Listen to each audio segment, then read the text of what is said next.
სახელითა მამისათა და ძისათა და წმინდისა სულისათა.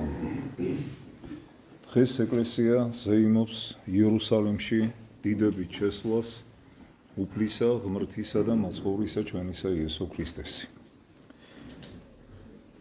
არქიმანდრიტი რაფაელი დღევანდელ დღესასწაულთან დაკავშირებით. წმინდა დიდმარხვა ორი ურთიერთ შერწყმული და გაერთიანებული მარხვისაგან შედგება. ისინი ქრისტე მაცხოვრის ამ ქვეყნიური ცხოვრების სხვადასხვა მოვლენას ასახავენ.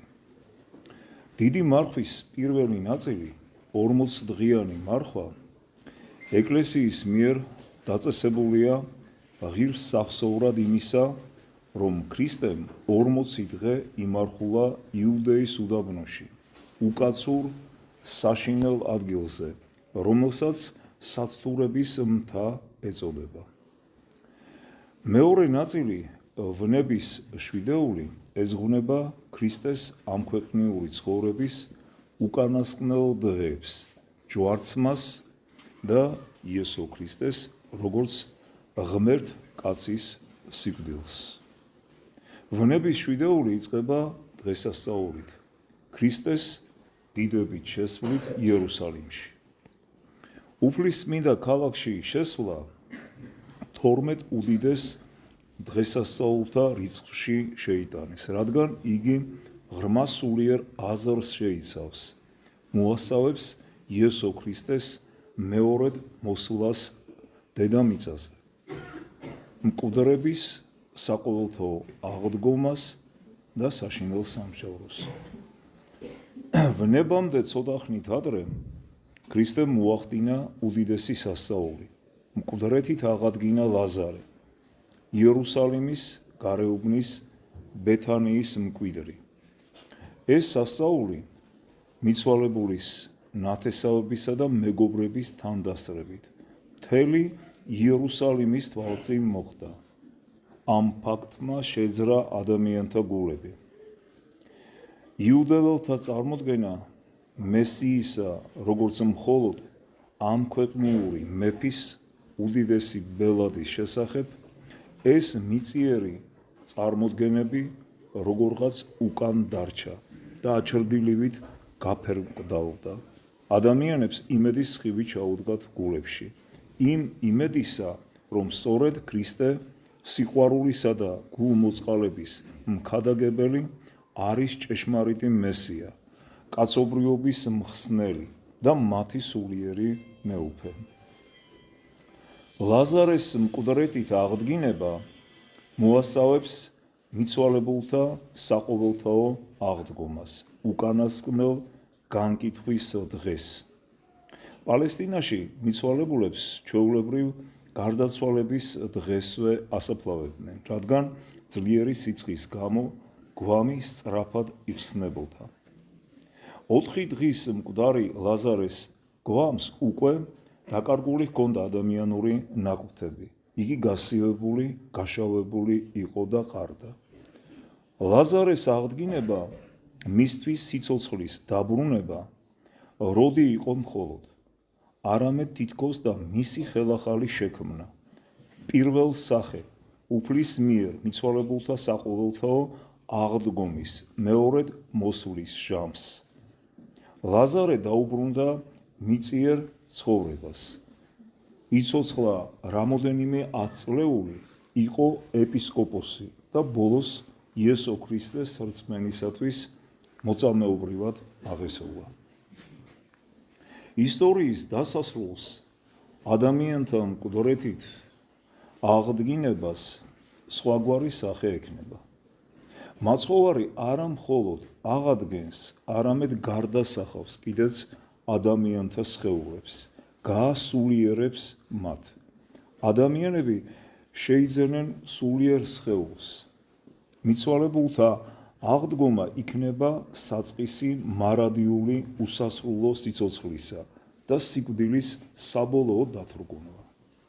იესო ქრისტემ მოწაფეებს უბრძანა მოემზადებინათ მისთვის ორი პირუტყვი, ვირი და კიცვი.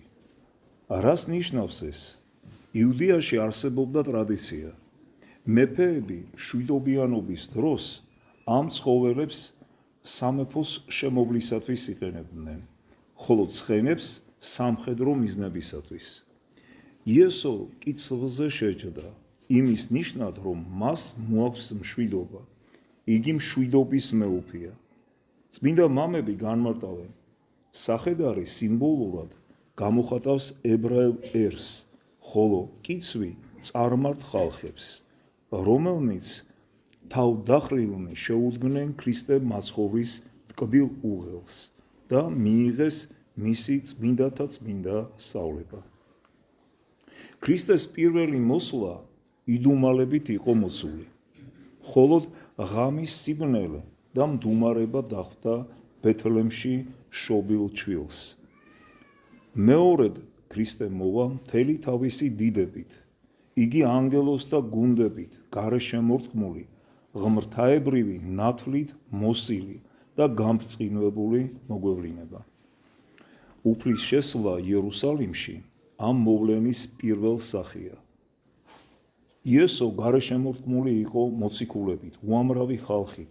ისინი ახტაცებით იძავდნენ: ოსანა ძეო დავითისო, დიდება ძეო დავითისო, ოსანა მაღალთა შინა.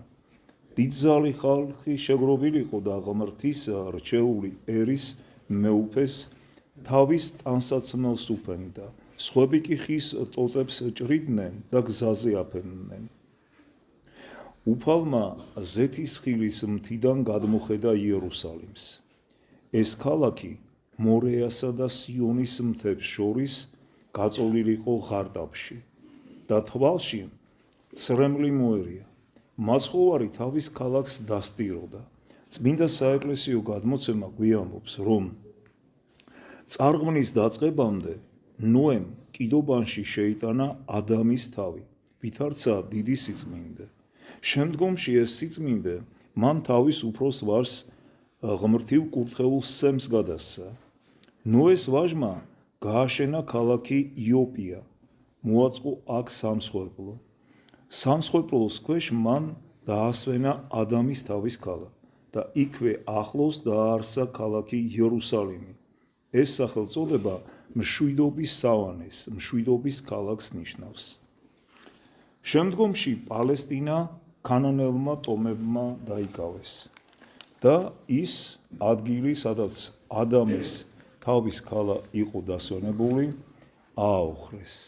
თუმცა ხალხის მეხსიერებაში მაინც შემორჩა ეს ადგილი და მას გოლგოთას, ანუ ადამიანის თავს, თხემს უწოდებენ.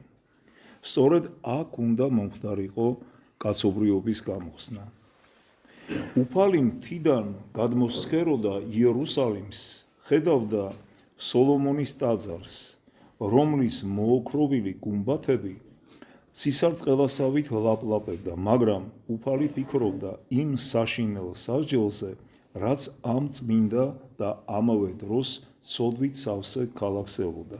მან იცოდა სხვაგვარი ცეცხლი, შურისგების ცეცხლი აღატყდებოდა ტაძარზე და ამ საოცარ კლდის ნაპრალში ზეციური ყვავილივით ამოზრდილ ტაძარს ნანგრევებად, ნამწოვებად და ფერფლად აქცევდა. იერუსალიმის ქუჩები დაუმარხავი მკვდრებით აღივსებოდა და მიწა გაიშხინდებოდა სისხლით, ვით წვიმით. მკვდარი ქალაქი ნანგრევებად გადაიქცეოდა და დასეტყვილ ხორბლის ყანას დაემსგავსებოდა. რაც მოხდა კიდევაც მას შემდეგ, რაც მოხდა ჯვარცმა ქრისტესი, იმავე საუკუნეში ტიტუს იმპერატორის შემოსევის შემდეგ სწორედ ასე აოხრდა ქალაქი იერუსალიმი და როგორც გადმოცემა გვაუწყებს 70,000-მდე ადამიანი იქნა მოკვდინებული ამ ჟამს. ეზრა წინასწარმეტყველი წერს, ყველა ნაყოფთაგან უფალმა აღირჩია ყურძენი, მარცვლეულიდან ხორბალი, ფრინველთაგან ტრედი, ყვავილთაგან შოროშანი, ქალაქთა შორის კი იერუსალიმი. აქ უნდა აღსრულებულიყო უდიდესი ღვაწლი, ქრისტეს ჯვარცმა და მის მიერ კაცობრიობის გამოსყიდვა და აქვე იერუსალიმში უნდა მომხდარიყო ყველაზე საშინელი ბოროტმოქმედება კაცობრიობის ისტორიაში, ღმერთ კაცის მკვლელობა, ამიტომ სტიროდა უფალი თავის ქალაქს. გავაგრძელებთ თხრობას წირვის ბოლოს, ღმერთმა დაგლოცოთ და გაგურთოთ. იესო ქრისტე შევიდა იერუსალიმის ტაძარში. აქ მას დახვდა ხმაური, ყიჟინა, ცხოველების ბღავილი. აქვე ტაძარში ხიდნენ პირუტყვს. მსხვერპლად შესაწირი ცხოველები წესით კედლებთან უნდა გაეყიდათ, მაგრამ უფრო მეტი სარგებლიანობის და იღბლიანი ვაჭრობისათვის მღვდელმთავრებმა ხალხს ნება დართეს ისინი სიწმინდის ადგილს შორის შეეყვანათ. აქვე იდგა მეკერმეთა დახლები. იუდეველთა ჩვეულების მიხედვით ეკლესიისადმი ფულის შეწირვა ან ცხოველთა შესყიდვა წარმართულ სახელმწიფო და ფულის ერთეულით არ შეიძლებოდა. აუცილებელი იყო მათი გადაცვლა იუდაურ მონეტებზე. უფალმა ხელში აღიღო მათრახი და თავისი ზეციური მამის სახლიდან გააძევა ცხოველებით მოვაჭრენი და ზარაფანი. სახარებაში იესოს განრისხებულს ვხედავთ ფარისეველთა რელიგიის ამ თვალთმაგცთა ხილების დროს და მეორედ მაშინ, როცა მან იხილა თავისი ტაძრის შეგინება. ეს ფაქტი უნდა იყოს ჩვენთვის მაგალითი იმისა, თუ რა მოწიწებით და მოგრძალებით უნდა გვეჭიროს თავი ქრისტეს ეკლესიაში. ჩვენ ხშირად ვარღვევთ ამ წმინდა ადგილის სიმყუდროვეს. ზოგიერთი კი საბედნიეროდ ასეთები ცოტანი არიან, დაუდევრადაც კი იქცევიან. და ეს სახარების ამ მოვლენამ შეგვახსენოს, რომ ტაძარი ზეციური სასუფეველის იერსახია. იესო ქრისტეს ტაძარში შესვლა სიმბოლურად გამოხატავს საშინელ სამსჯავროს. საყოველთაო განსჯა დაიწყება ქრისტეს ეკლესიის წევრთაგან და ყველაზე მკაცრად სწორედ ისინი განიკითხებიან, რათა უნდა გვახსოვდეს ჩვენ, რომ ვისაც მეტი მიეცემა, მას უფრო მეტად მოეკითხება კიდეც. ჩვენ მოგვეცა ჭეშმარიტება, მართლმადიდებლური სარწმუნოება და აქედან გამომდინარე უფრო მეტადაც მოგვეკითხება მისი პატივისცემისა თუ უდიერად მოპყრობის გამო. მღვდელმთავრები ქრისტესგან მოითხოვდნენ ხალხისათვის მისი განდიდება აეკრძალა. იესომ თქვა, ესენი რომ დადუმდნენ, ქვები დაიწყებენო ღაღაც. წმინდა მამები განმარტავენ, თუ რას ნიშნავს ქვები. ქვები აქ ნიშნავს წარმართებს, რომელთაც უნდა ედიდებინათ ჭეშმარიტი ღმერთი, მოციქულთა მიერ ქრისტიანობის ქადაგების შემდეგ. წმინდა ქალაქში რომ შედიოდა, ქრისტე ბავშვები ყვიროდნენ, ოსანა კურთხეულარს მომავალი სახელითა უფლისათა. სიმბოლური აზრით ბავშვები ნიშნავს უბრალოდ წმინდა გულის მქონე ადამიანებს. მხოლოდ წმინდა გულით ნათქვამ ქებას იღებს უფალი. დღეს ჩვეულებრივ ბზის ტოტებით ხელში ვდგევართ ეკლესიაში. ხალხი ეგებებოდა ქრისტეს პალმის რტუებით ხელში. ვით მძლეველს სამხრეთის ქვეყნებში ქრისტეს იერუსალიმში შესვლის დღესასწაულზე იყენებდნენ პალმას. იმის გამო, რომ ჩვენში პალმა ცოდაა, იგი ბზით შეცვალეს. ბზა მოასწავებს კუდრეთით აღდგომას. გაზაფხულზე იგი ყველა მცენარეზე უფრო ადრე ხვავის. გვიჭირავს ბზა და ამით ვაღიარებთ, რომ იესო ქრისტე არის სიკვდილის, დემონისა და ჯოჯოხეთის ჭეშმარიტი დამთრგუნველი. ბზით ხელში ჩვენ ვევედრებით უფალს, შეგვაძლებინოს მკვდრეთით აღდგომის დღეს შევხვდეთ მას არა სირცხვილი და ძრწოლით, არამედ მიეგებოთ ზარზეიმითა და სიხარულით. ოსანა ნიშნავს უფალი მოდის, ხსნა უფლისაგანაა. უფალო გვაცხოვნენ ჩვენ. ოსანა ნიშნავს, რომ ამ დღეს ქრისტე უხილავად გვიახლოვდება, მოდის ჩვენს გულებთან. ჩვენს გულებშიც ვით იერუსალიმის ტაძარში ბღავიან პირუტყვნი, ჩვენი მდაბალი ვნებები, ლოცვის ხმას რომ ახშობენ, ჩვენ სულშიც სხედან მეკერმენი, ქვენა აზრები, წმინდა წუთებშიც რომ გვაიძულებენ ვიფიქროთ საწუთო ამ ქვეყნიურ სარგებელზე, ამაო საქმეებზე.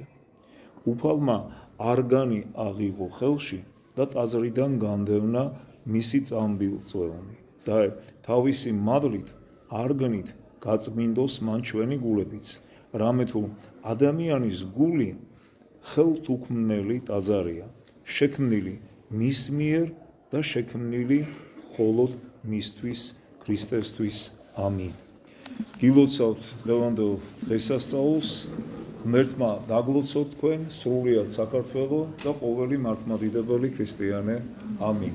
გავას დაესწრით.